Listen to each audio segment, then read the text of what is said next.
بالکل ٹھیک. قرآن سے ثابت ہو یا نبی کریم صلی اللہ علیہ وسلم کی بات سے ثابت ہو، صحیح. بات ایک ہے، بالکل ٹھیک. دونوں میں کوئی فرق نہیں. صحیح. یہ فرق ہم نے بنائے ہوئے ہیں. دیکھیں قرآن جو کہتے ہیں قرآن سے فائدہ، قرآن سے ثابت ہوا، ان سے یہ پوچھیں قرآن کس پہ نازل ہوا تھا؟ قرآن کہاں آیا تھا؟ صحیح. کوئی بنی بنائی کتاب مجھے یا آپ کو مل گئی تھی؟ صحیح. قرآن نبی کریم صلی اللہ علیہ وسلم کے قلب اطہر پہ نازل ہوا ہے، صحیح. اور نبی کریم صلی اللہ علیہ وسلم کے دل پہ. قرآن کہتا ہے خود نازل بہ الروح الامین علی قلبک لتکون من المنذرین. اے حبیب صلی اللہ علیہ وسلم، ہم نے آپ کے دل پر نازل کیا. سبحان.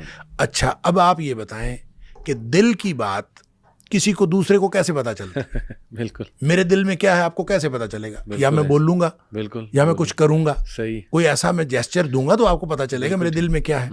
تو نبی کریم صلی اللہ علیہ وسلم جب بولتے ہیں تو وہ قرآن نہیں ہوتا، وہ حدیث ہوتی ہے. سبحان اللہ.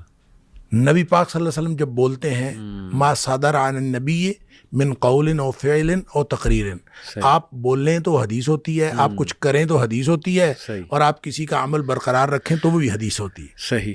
اچھا، اب نبی پاک صلی اللہ علیہ وسلم بول رہے ہیں تو وہ حدیث ہوتی ہے. قرآن بتانا ہے آپ نے تو قرآن حدیث نے بتایا ہے. بالکل بالکل صحیح. نبی پاک صلی اللہ علیہ وسلم کی حدیث سے قرآن ثابت ہوا ہے. ڈیفینیٹلی. لہٰذا جن کو یہ پرابلم ہے نا جی ہاں. کہ ہم قرآن کی بات مانیں گے حدیث کی بات نہیں مانیں گے، ان کے لیے یہ ہے کہ قرآن خود ثابت ہوا ہے حدیث سے. بالکل. نبی پاک صلی اللہ علیہ وسلم نے فرمایا کہ یہ قرآن ہے. تو یہ اب دیکھیں ترتیب نزولی میں جو پہلی آیت تھی وہ تو 30ویں پارے میں چلی گئی. کس نے بتایا کہ یہ یہاں آئے گا، یہ یہاں آئے گا، یہ یہاں؟ یہ نبی پاک صلی اللہ علیہ وسلم نے بتایا. یہ ترتیب نبی کریم صلی اللہ علیہ وسلم نے لگوائی. لہٰذا حدیث سے قرآن ثابت ہوتا ہے، ایک بات.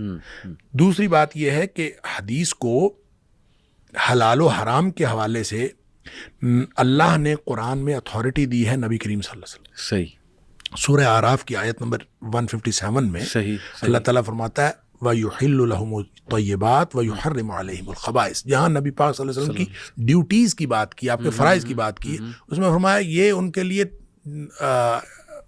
جو پاکیزہ چیزیں حلال ٹھہراتا ہے اور جو ناپاک چیزیں وہ حرام ٹھہراتا ہے. حلال حرام کا جو اتھارٹی ہے اللہ نے نبی پاک صلی اللہ علیہ وسلم کو دی. صحیح صحیح صحیح. لہٰذا جو مچھلی کھاتے ہیں، میں تو اکثر کہتا ہوں جو مچھلی کھاتے ہیں جی جی. وہ پہلے مچھلی کے مردہ حلال ہونے کی دلیل قرآن سے دیں نا، یا مچھلی کھانا چھوڑ دیں یا ذبح کر کے کھایا کریں. قرآن نے کہا حرمت علیکم المیتۃ والدم. جی. ہر قسم کا مردار اور ہر قسم کا خون حرام ہے. صحیح صحیح. بات ختم. بات ختم. بالکل. یہ تو مچھلی نبی پاک صلی اللہ علیہ وسلم فرمایا احلت لکم میتتان و دمان، دو خون دو مردار تمہارے لیے حلال ہے. اللہ اکبر. اس میں آپ نے فرمایا الحوت والجراد، جو دو مردار حلال ہیں، ایک مکڑی ہے صحیح پتے کھانے والی، صحیح، اور دوسری جو ہے وہ مچھلی ہے. اچھا. تو اس سے جو ہے مچھلی کا مردار حلال ہوا ہے. بالکل. وگرنہ قرآن نے تو کیٹاگوریکلی مردار حرام کیا تھا. جی ہاں جی ہاں. اس کا مطلب یہ ہوا کہ جو بات نبی پاک صلی اللہ علیہ وسلم فرمائے وہ اسی طرح سے حلت و حرمت کا درجہ رکھتی ہے جس طرح قرآن کی بات حلت و حرمت. صحیح صحیح. اسی طرح قرآن نے کہہ دیا ما آتاکم الرسول فخذوہ وما نہاکم عنہ فانتہوا. جو کچھ اللہ کے رسول صلی اللہ علیہ وسلم تمہیں دیں وہ لے لو، اور جو جس سے روکیں رک جاؤ. یہ اتھارٹی ہے نبی پاک صلی اللہ علیہ وسلم کی کہ آپ ہاں کہہ دیں تو وہ بھی قانون بن جاتا ہے، آپ نہ کہہ دیں تو وہ بھی قانون بن جاتا ہے. پہلی تو بات یہ ہے. بالکل. لہٰذا جو کچھ نبی پاک صلی اللہ علیہ وسلم نے فرمایا ہے حدیث کے اندر وہ حجیت کے اعتبار سے اس کے اتنی ہی اہمیت ہے جتنی قرآن میں ہے.